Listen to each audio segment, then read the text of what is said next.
Still trying to get my head around this. Hello and welcome to the second part of this IELTS writing task 1 lesson. If you remember, in the last lesson we took a look at 5 reasons why you are stuck at band 6.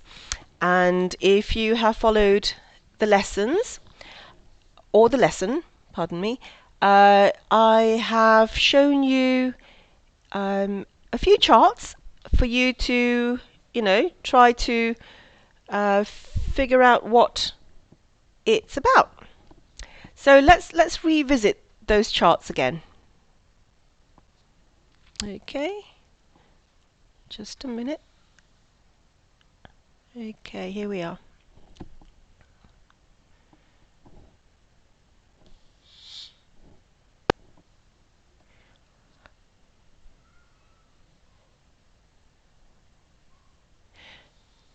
Okay.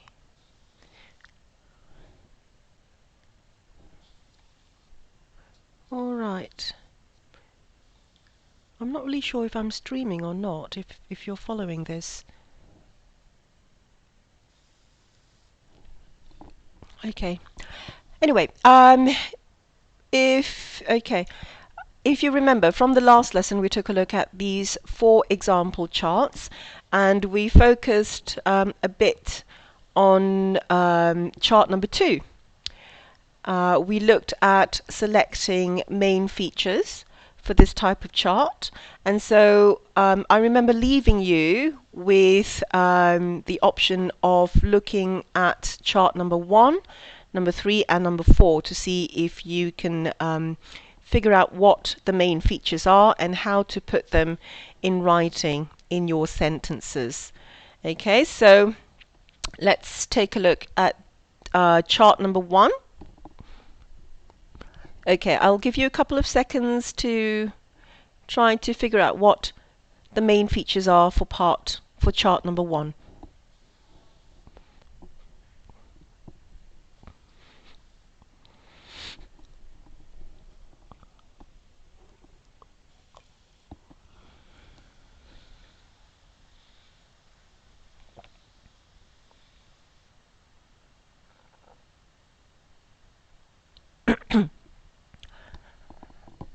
Okay. Now, if you remember, also in the last lesson we took a look at what the 3 lines basically mean. Okay, it's comparing. Okay, hold on a second. Let me just. Okay. Okay, these lines represent 3 types of transport. Okay, cars, buses and coaches, and the train. Now, if you have been following the lesson closely, you should be able to condense the introduction into a one-liner that looks a little bit like this. Okay, I'm just going to close the this part over here so you don't get distracted by all the other sentences. Okay, so during the period 1952 to 2002, okay, there was a steep increase in the number of miles travelled by people in cars. Okay, so first we focus on the sentence involving cars, and then we move on to talking about the other 2 types of transport. During the same period, the number of miles travelled by bus declined slightly and train travel remained roughly the same. Okay, now if you look back at the charts again,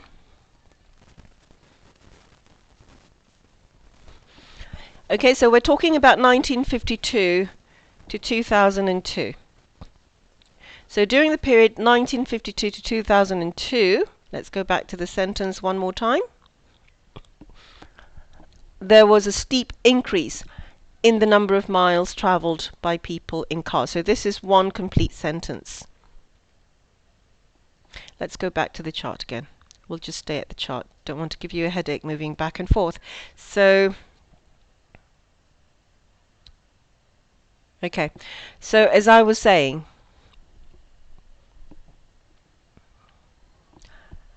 there was a steep increase in the number of miles travelled by people in cars. So we focus on the mode of transport, cars.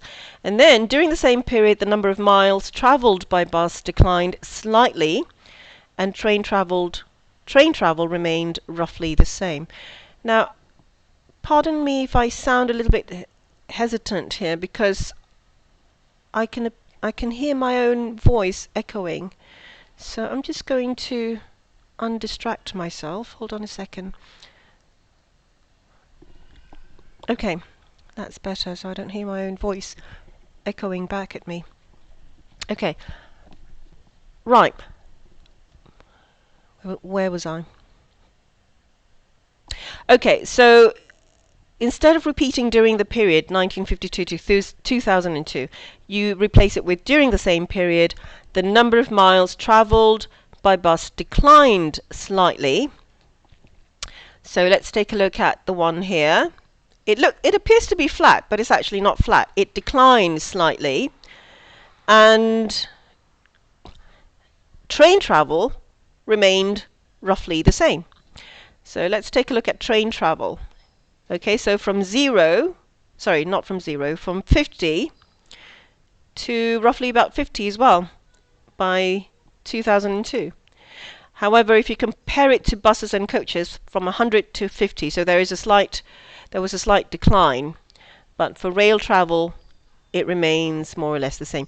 So this is the overview for this chart. If you want to go back to the introduction, you will need to go to the lesson that we did last week, where we took a look at what each chart represented. And so today we're just going to focus on the trends, what's on the line for each of these graphs, or what's on the bar, or what the colors represent in the pie charts, and so on. Okay, so that is the overview. Overviews do not necessarily have to be limited to one sentence. So as you can see from the example here that I've shown you, they are two sentences, but no more than that, please. Okay, an overview ideally should be about one complex sentence long, or even one short sentence, doesn't matter. You still need to have an overview, but do not create something longer than two sentences. I think this should be just about right to cover it. Now let's go back to chart number 3. We've done number 2. So chart number 3 is a pie chart.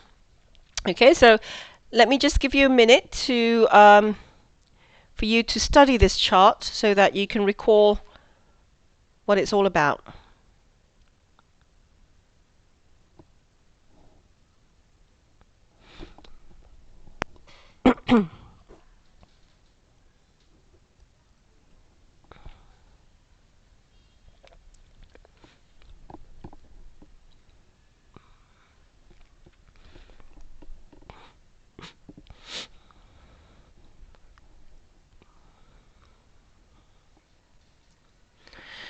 Okay, do you remember what it's about? In the first lesson, or in the lesson last week, we looked at chart number 3, and it basically indicates the proportion of UK households consisting of differing numbers of people from 1 to 6 or more in 2003. That was the introduction to this chart. So what is the trend? How are we going to put this down in writing? What is the overview?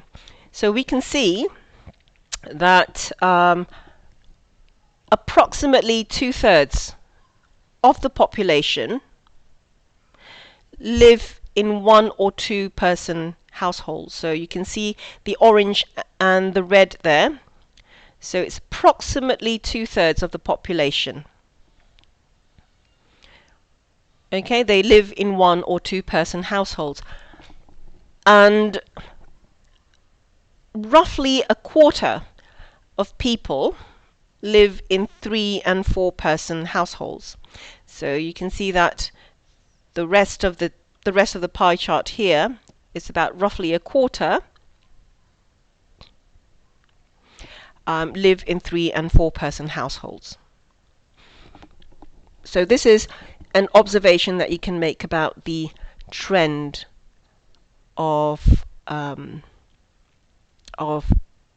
the proportion of UK households, how many people are in UK households. Okay, so let's take a look at how this could be written in the form of a sentence or sentences. So similar to number 1, you can see that this is written in 2 sentences. You can, of course, combine this into one complex sentence by saying, while approximately 2/3 of the population live in 1 or 2 person household, roughly a quarter of them live in 3 and 4 person households, and so on. So you can just connect them with a linker if you don't want to use 2 sentences. Okay. Moving on to chart number 4. Again, I'll give you a minute to study chart number 4 to help you remember what it's all about.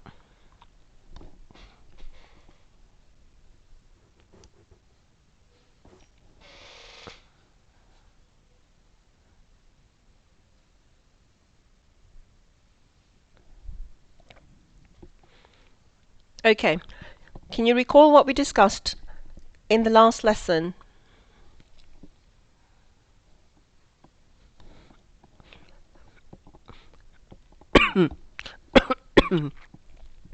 Excuse me. Okay, so from the last lesson we introduced this chart as showing the average number of UK citizens of different age groups who participated in sport or physical activity in 2000 and 2001. So basically it shows how many people in different age groups took part in sports or physical activity. And what sort of pattern do you see emerging from this chart here? So if you look closely, the older you get, you know, the less activity you get involved in. Yeah? So how can we put that in a sentence or sentences? What can we say here?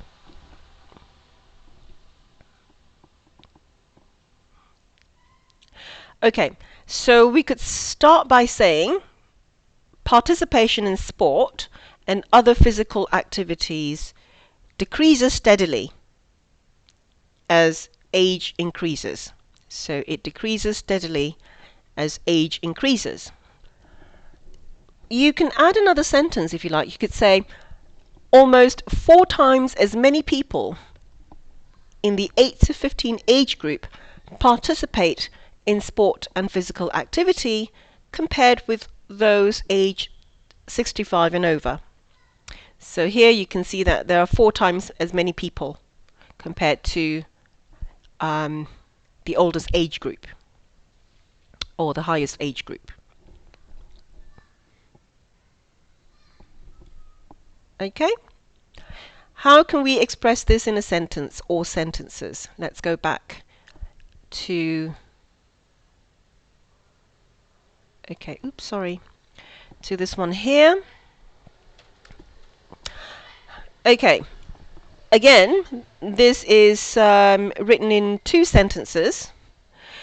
You don't really have to include the second sentence if you don't want to. Yeah, I think the first sentence is enough as an overview. You could say participation in sport and other physical activities decreases steadily as age increases. However, if you feel that you need to mention that there are 4 times as many people in the youngest age group as compared to the oldest age group, then you're welcome to do it this way. But it's best to leave the details in the body of the writing rather than in the overview. Okay, so I hope that's clear for you so far. Now, what I'm going to show you next are some more graphs, but before I show you the graphs, I'd like you to take a look at the writing task, and then I'm going to ask you a few questions about it. Okay, so let me just show you here what the question is. I'll give you a couple of minutes to study this.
Okay, that should be more than enough time. So as you can see, again, typically you'll find this in a task 1 question. Summarize the information by selecting and reporting the main features and make comparisons where relevant. So we talked about this in the first lesson about the importance of summarizing your information and making sure that you select your information and not include every single piece of information that you see in the chart. Okay, so yeah, for those of you who did not attend last week's lesson, just remember that you need to be selective in what you need to include in your answer. Okay, so include only statements which inform the reader of points which seem relevant to you. Okay, so try to omit irrelevant or insignificant details, especially personal opinions. All right, so if you look at both of these graphs, what's the key feature that you see in each of these graphs here?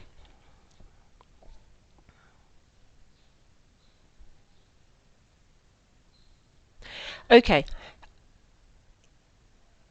let's see if your thoughts are the same as mine. You could see that the number of visits, the key feature is the number of visits by both UK residents and overseas residents overall. The fact that they rose steadily between 1982 and 2002. Okay, so you can see that there's a rise here. That's the key feature for the graph on the left. Okay, so far so good. Now the key feature for the graph on the right would be the average length of stay by both UK residents and overseas residents. Okay, and you can see that they fell slightly over the period 1982 to 2002. Okay, so this is somehow a contrast to what we looked at earlier. So instead of numbers rising, we see that the numbers fall here when we consider the length of stay, how long people stayed when they visited the UK. Okay, so if your thoughts are the same as mine, give yourself a pat on the back, because those are the key features of both of these graphs. Now, my next question to you is, what information will you include in your answer? And what information will you omit or not include? Any ideas? Let's take a look at graph 1 first, the one on the left.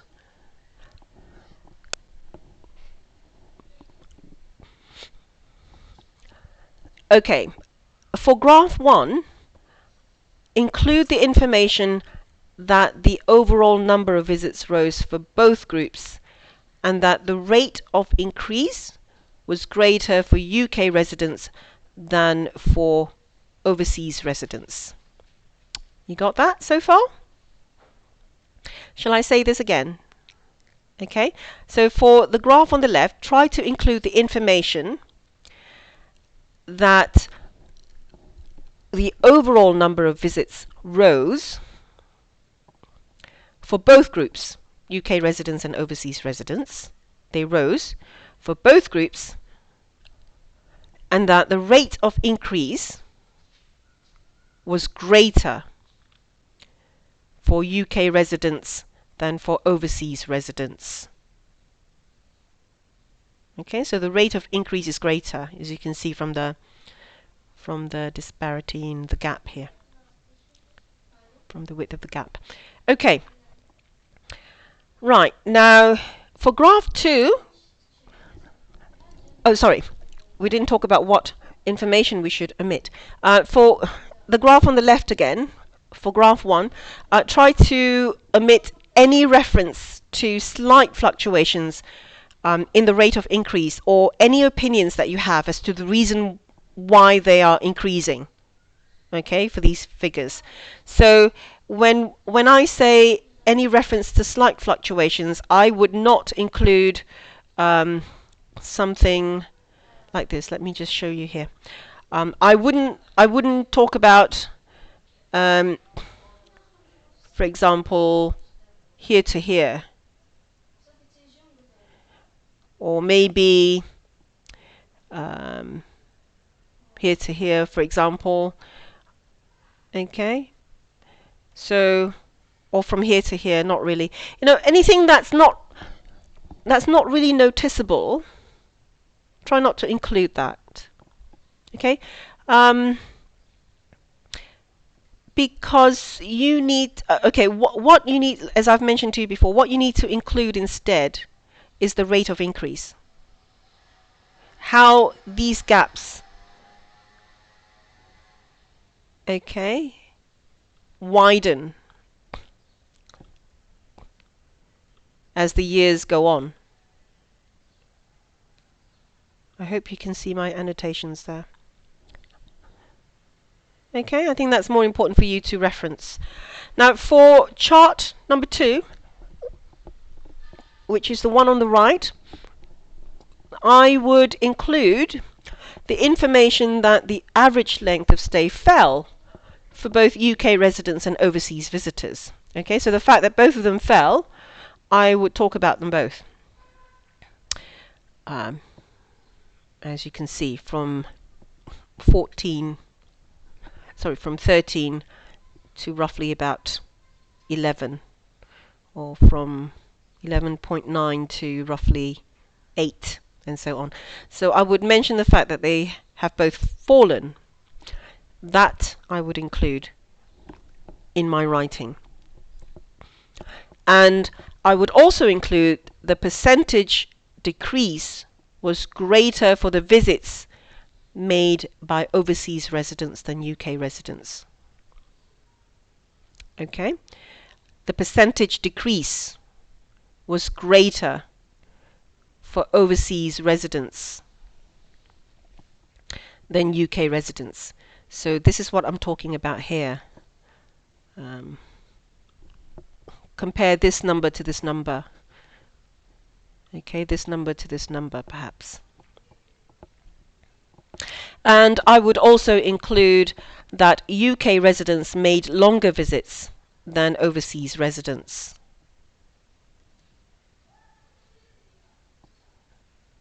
Okay, because they're much higher on the chart here than overseas residents. Okay, I hope I'm not going too quickly here. All right, so what should we not include in this chart? So what you need to omit is any sort of reference to slight fluctuations in the average rate of decrease in the chart. What do I mean by that? I would not include. Okay. I would not include any sort of mention of this, that sort of fluctuation, or try not to be too too particular, or too minute in your details, to talk about any differences between this number and that number, for instance, because they're more or less roughly the same. Okie dokie. All right, so at the same time, do not include any opinions as to the reasons for these figures. You don't know why there is a decrease. You don't know why there is an increase. So it's not up to the candidate to decide the reason why there is an increase or decrease, because it's not given in the chart. Okay. Now, when you're given two pieces of visual information like this, there is a reason that your test paper includes two types of visual information. You may be given a pie chart and a graph, or a line graph, or you may be given a line graph and a table. Okay, what's the reason here? There is a purpose to this, and your job is to understand this purpose. And so what you need to do is to connect the information between the two graphs, the two pieces of visual information. So what is the relationship between the line graph that I've been shown and the table here that I've been shown in the task question? So you're going to have to decide what the relationship is between these two. So similarly, for these two graphs, you need to connect the information between the two graphs by including this comparison. Visits to and from the UK became more frequent. Yeah, as you can see from the chart. They became more frequent, as you can see from the first chart. Whereas they tended to be shorter in the duration of their stay. So if you look at the second chart, you can see that the length of time that they stay becomes shorter. So what you have to connect the relationship between these two. Establish a relationship between these two. Okay. I hope it's been clear for you so far, because I'm going to move on to the next question, which is similarities and differences. Do you see any similarities or differences between the trends in the graphs? Let me just clear the annotations so I won't distract you. Okay.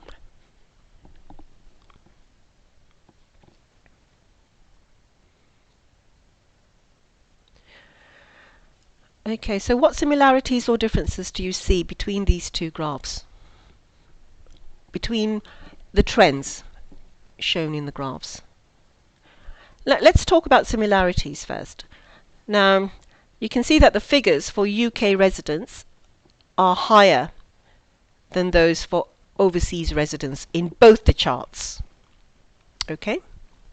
Let me highlight that for you. You can see that this is higher. That's the similarity that you see in both the charts. Any differences? You can see that in graph 1 on the left, it shows a steady increase. And graph 2 on the right shows a steady decrease. Okay, so those are the differences. That's one difference. In graph 1, the figure for UK residents is increasing more rapidly than that of for overseas residents. But in graph 2, the figures for overseas residents are decreasing slightly more rapidly than those for UK residents. Okay, shall I repeat that? Okay. Graph 1, the figure for UK residents is increasing more rapidly than overseas residents. You can see that there is a big difference there. Okay, roughly about 60 compared to about 20 there. But in graph 2, the figures for overseas residents are decreasing slightly more rapidly than those for UK residents. So you can see that the gap widens here.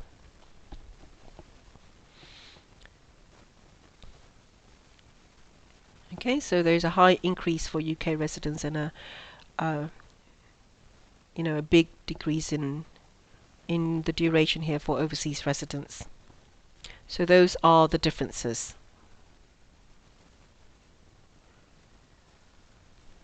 Okay, so far so good. So you need to mention all of these in your description. If you want, you can write an answer to your task and to see how well you do for this task. And if there's any request for me to go through the answer, the model answer for this, I'll be happy to show it to you. But for now, because we're out of time, I'd like to move on to another question here. Taken from Cambridge IELTS 7, test 4. I'll give you a minute to read through this task first before I show you the pie charts.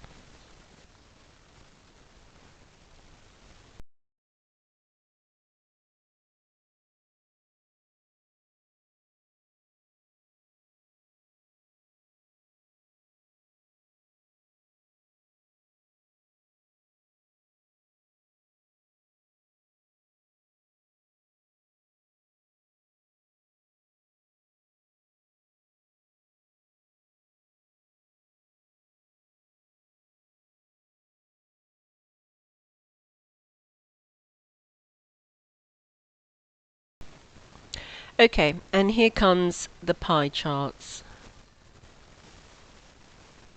Here come the pie charts. Okay, here we go.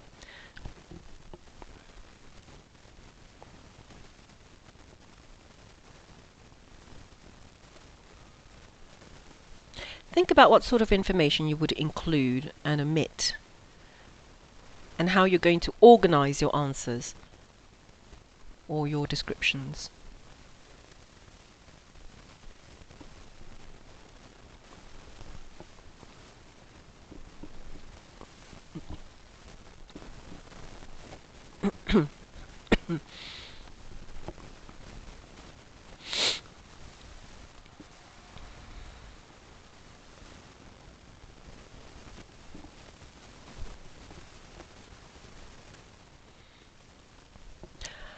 Okay, now I'm going to show you an example candidate writing, and I'd like you to tell me how this measures against what we've discussed and the 4 criteria in IELTS writing task 1. Okay, I'll give you one more minute to look through the pie charts again.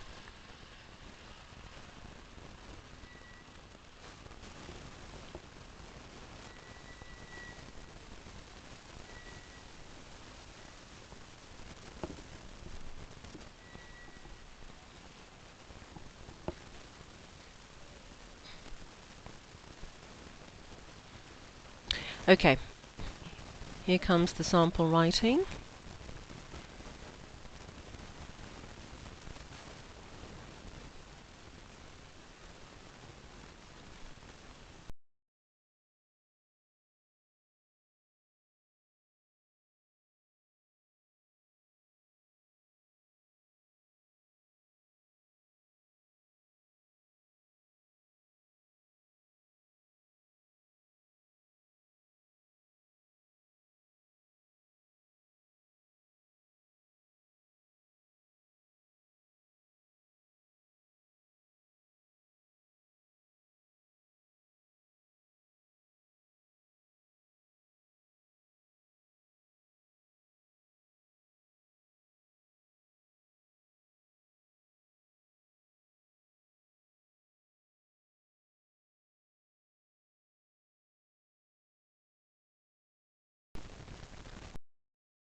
Okay,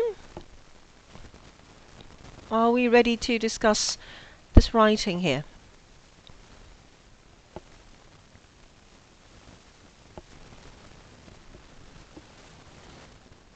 Okay, so let's start with the introduction. The charts give information about the amount of electricity produced by different kinds of energy source in Australia and France um, in the years 1980 and 2000. This is a good introduction. I think, however, we don't really need to use the words in the years of.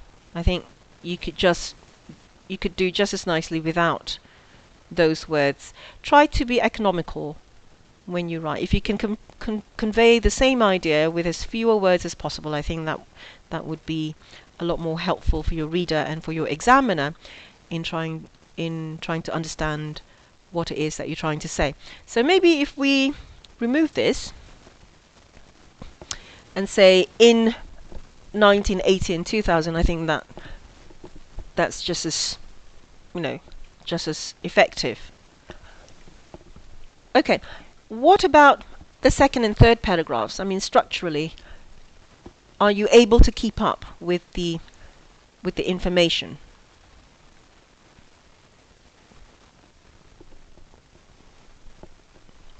Okay, let's focus on the language first before we look at how structurally sound this piece of writing is. Okay, I would say the words less dominated. If you look at the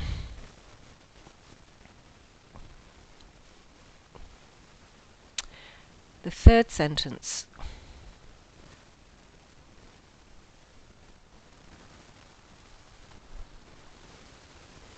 I think over the period of time while in France this energy source was less, I think what they meant to say is less dominant. Or I think the word to be used here is constant. While in France, she or he is talking about coal, units of electricity created by coal. The main source of of electricity in Australia more than doubled to 130, while in France the energy source was less dominant or less dominated, according to this writing. If you look back at the chart, I don't think this information is true.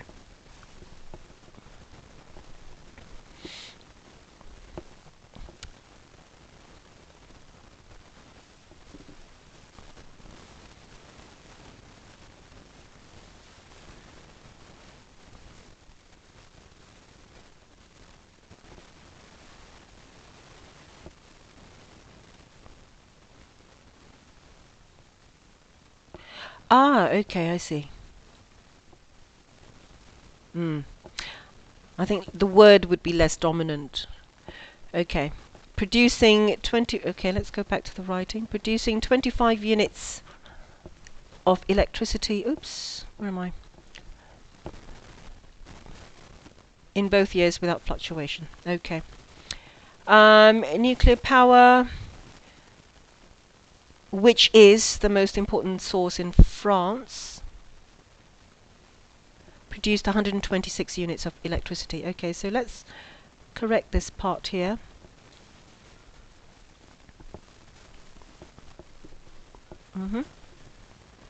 Which is, I think sounds better. Okay, I think the rest of the paragraph looks alright. So let's give it a tick over here. Now, hydropower was another main source in Australia, and the electricity produced by it rose from 20 to 36 units between 1980 and 2000. Whereas in France the figure saw a slight drop to 2 units in 2000. Okay. I think produce from it would sound slightly better, and the electricity produced from it by rose between where it saw a slight drop. This could be a little bit misleading, because if you look at the graph again, let me show you the graph.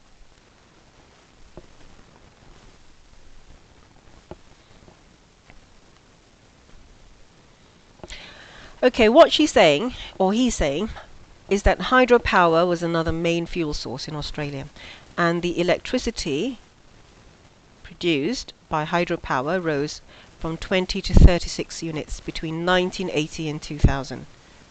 Okay,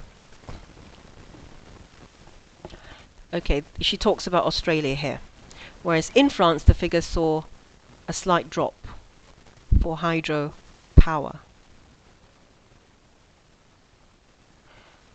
to 2 units.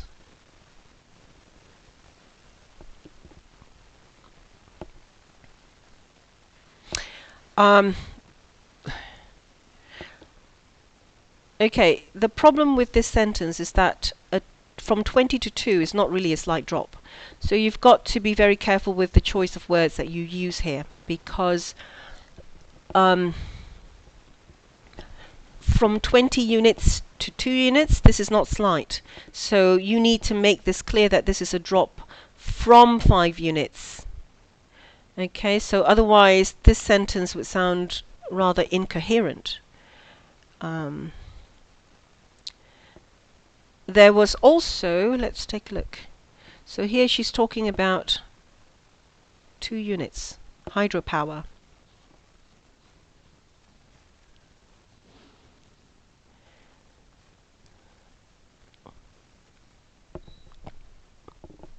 So if you go back to that original sentence she wrote, let me just take you back. Okay, 20 to 36 units, an increase in Australia, but France, a slight drop to 2 units, which is a little bit strange to the ear. It somehow, okay, when you say a slight drop to 2 units, from what to what? So there's no earlier reference here to what kind of drop it is. I mean, it's a slight drop, but how slight is it? Is it from 10 to 2 or from 3 to 2? So this needs to be made clear to the examiner or to the reader what sort of, from what unit did it drop from. Okay, I hope I'm making sense here. There was also an obvious decrease in the units of electricity generated by oil. Okay, now here this is not clear whether she's talking about Australia or France. Okay, so she's talking about France, because at the end of the sentence it says France.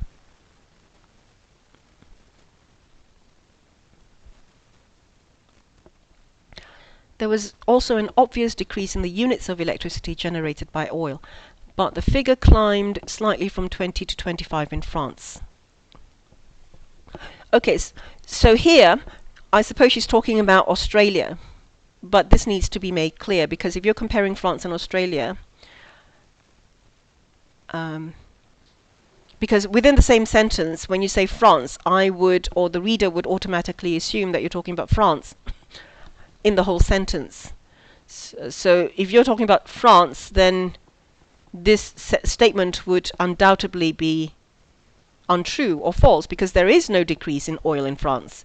So this is again a problem of unclear referencing. So make clear that you are referring to Australia here. And natural gas was the least important source in both countries. Okay, language here, and produced only 2 units of electricity. I don't think this is true in 1980.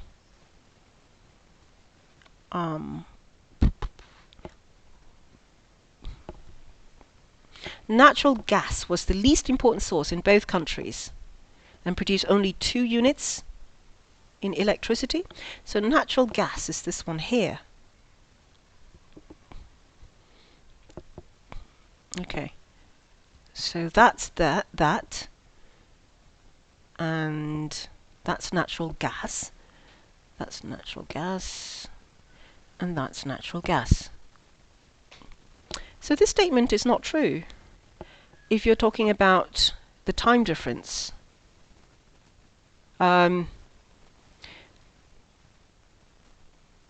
If you're talking about 1980, this is not true.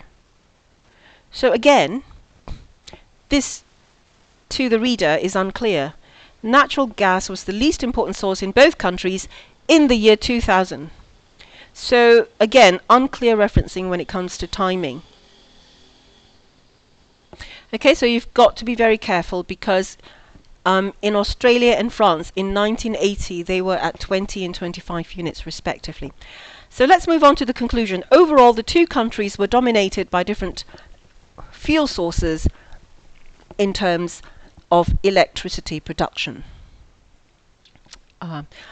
Again, there seems to be a repetition of the word dominated. I think the better word here would be depended on, rather than were dominated. The 2 countries depended on different fuel sources in terms of electricity production. Oil and hydropower were important in Australia, while in France nuclear power was the main source. Let's go back to Australia. Is this true? Oil and hydropower. Oil and hydropower. No. We've got oil here and hydropower here. So somehow this sentence says that oil and hydropower were important in Australia. So this is not true. Okay. Coal, I think, was very important in Australia. So let's go back. I think coal, wasn't it? Was more important in Australia. And then while in France nuclear power was the main source. Okay, that's fine. I think you need a comma there. So overall, what can you say about this piece of writing? I think this is an example of a strong, of a high-level candidate. I think this is an example of a good piece of writing. However, there are a few things that they need to understand. You can see that there is an overview. It's provided at the end of the description, and although there was enough data to support the points, it just seems that the information is randomly selected without really a close analysis of the relationship between the fuel sources in both the years, or any clear mention of notable changes in the 2 years. It seemed that data is just recounted mechanically.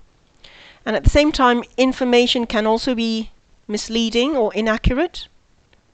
Okay, so in terms of task achievement, because of these, I don't think this candidate would receive a very good score, even though the word count is met. So my suggestion here is that it would be a good idea to refer to the figures according to what they actually mean, you know, instead of churning out data. This number is higher or decreasing and increasing. So you could say something like coal as the main electricity source. Electricity was produced from other sources such as, blah blah. Coal had become the major source of power. So you can see from the writing itself,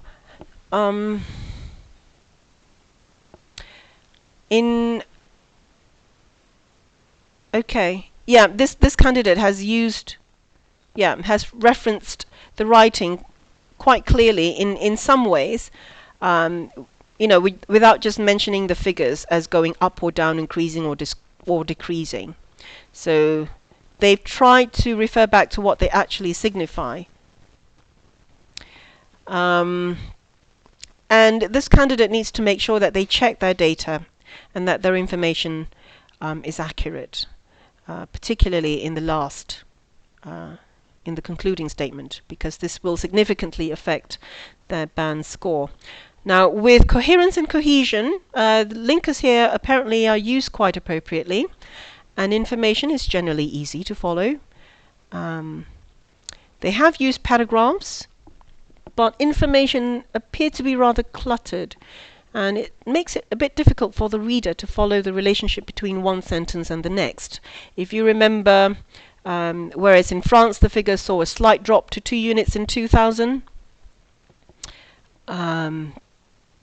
this one here, when we discussed referencing earlier on, there was also an obvious decrease in the units of electricity generated by oil, but the figure climbed slightly from 20 to 25 in France, so there was no mention of whether the decrease is about France or Australia. Yeah. Okay. But you have to give credit to the writing, because there is some progression. There is a clear introduction, overview, conclusion, and the body. I think one of the first things you need to do when you receive your task one is to look at how you're going to organize your information. At first glance, if you look back at the question paper, it's quite easy to see that you can either organize this by year or by country.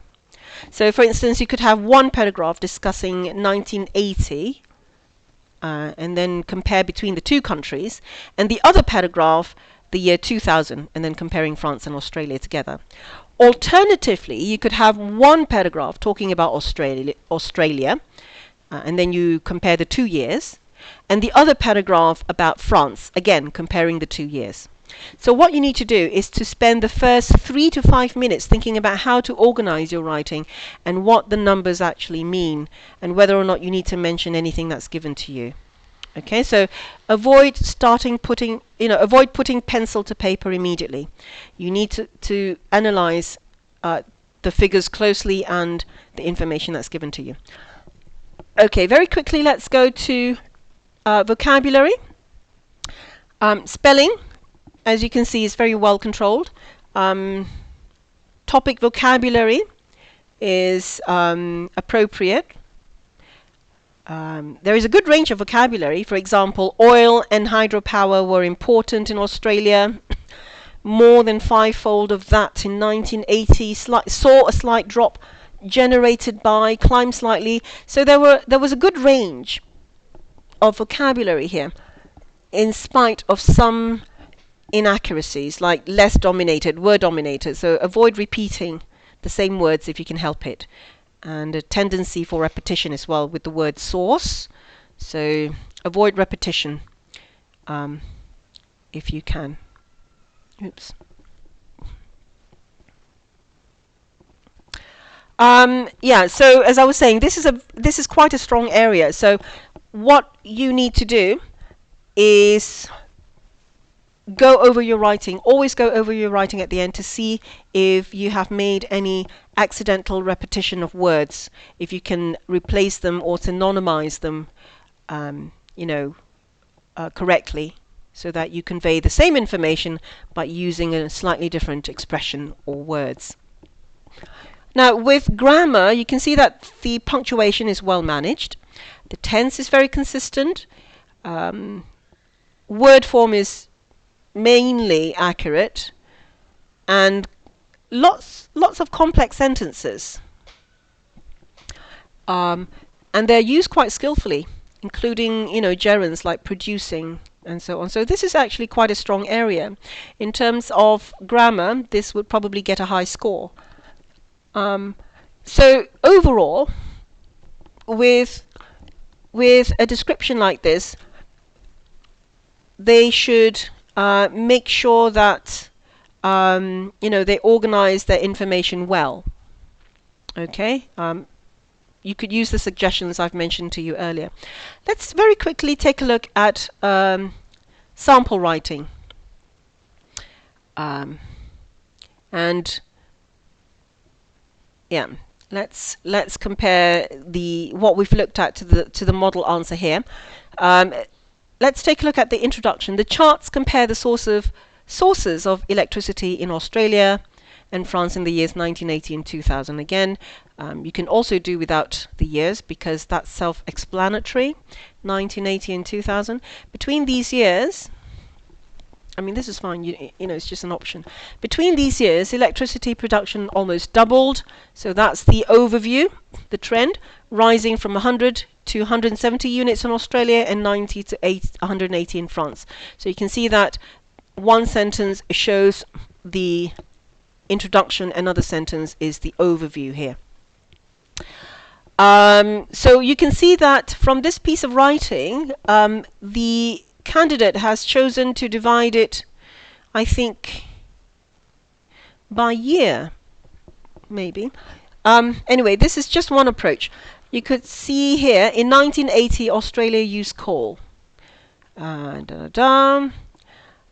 Okay, by 2000, coal had become the fuel for more than 75%. So she's talked about Australia in the first paragraph, and then in the second paragraph. In the third paragraph, in contrast, France used coal as a source for only 25 units. The remaining 40 units were produced largely from oil, but by 2000, nuclear power, blah blah blah, and so on and so forth. So this paragraph here focuses on France, while this paragraph focuses on Australia. So this is one way of dividing your information. And then he closes by saying, overall, it's clear that by 2000, these two countries relied on different principal fuel sources. Australia relied on coal and France on nuclear power. The end. Just one concluding statement, which can also double up as an overview as well.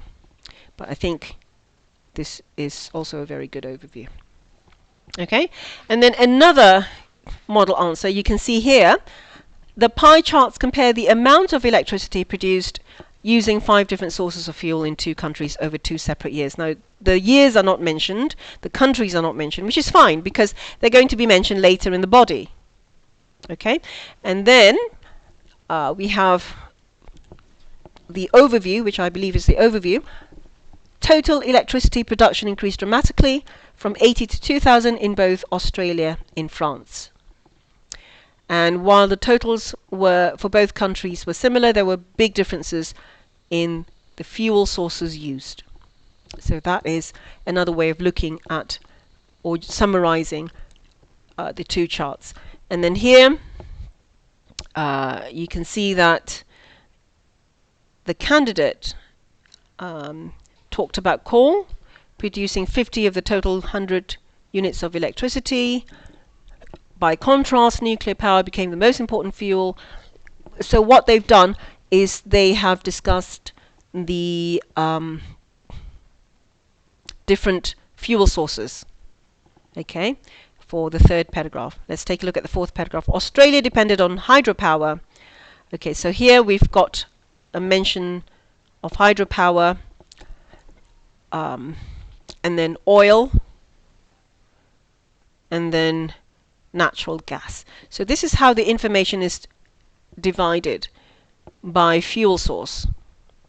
So the 3rd paragraph mentions fuel source, coal and nuclear power as the fuel sources, and then the last paragraph mentions hydropower, oil, and natural gas as fuel sources. So this is another approach to dividing your information. Although I would say that the earlier approach, I think, would be less confusing for the reader or for the examiner, because it's neatly divided by country.